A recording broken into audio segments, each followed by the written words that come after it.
What if I told you the difference between a smooth, mirror-like CNC finish and a rough, ruined surface comes down to just one simple choice? Same machine, same material, same tool. But one method gives perfection, and the other destroys your part. So what's really happening inside the cut? And why do even experienced machinists still get this wrong? Left-pointing magnifying glass Part 1, the core idea, mirroring the problem. Let's break it down simply.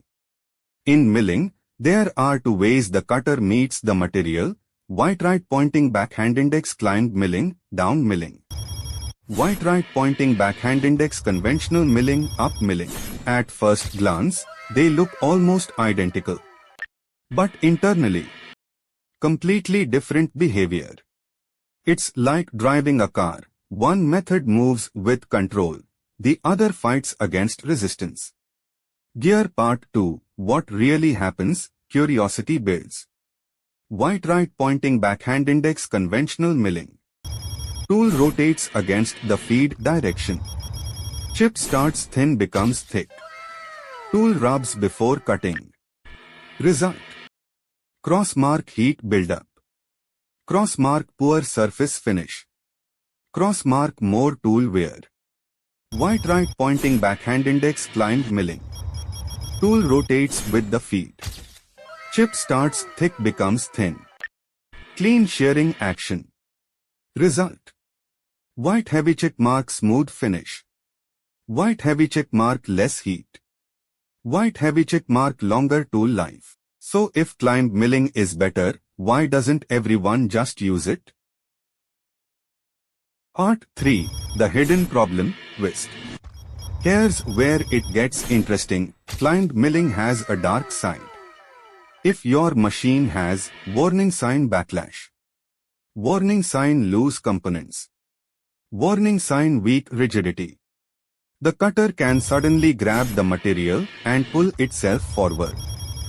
That means collision symbol tool breakage, collision symbol damaged part, collision symbol machine shock. That's why older machines relied on conventional milling. It's safer when precision is not perfect. Movie camera Part 4, live demo, visualization in words. Imagine this: you run two passes on the same metal block. Large red circle first pass, conventional milling. You hear vibration. Chips scatter unevenly. Surface looks rough. Second pass, climbed milling. Smooth cutting sound. Chips flow cleanly. Surface shines like glass. Same setup, different result. That's the power of choosing the right method. Part 5, Pro Insight, Solution. Here's the simple rule professionals follow. Heavy check mark use climbed milling when you have a CNC machine. Minimal backlash.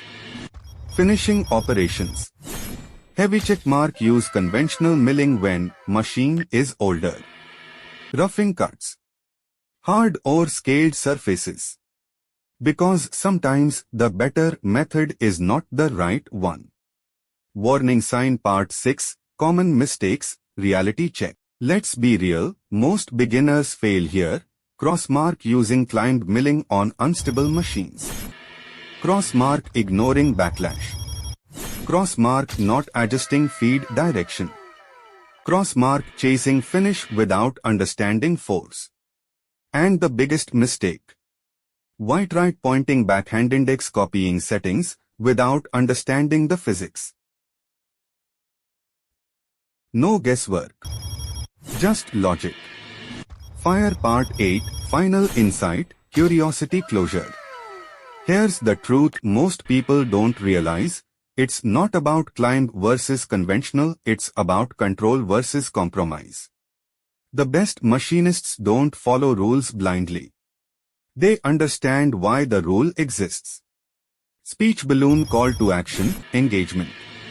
Next time you run a CNC job, don't just press start. Ask yourself, white right pointing backhand index, am I cutting with the tool or against it? Because that one decision can change everything. Speech balloon comment climb if you want a real cutting demo breakdown. Thumbs up sign like if you learned something new. Repeat button share this with someone struggling in CNC. And remember, precision isn't luck, it's understanding.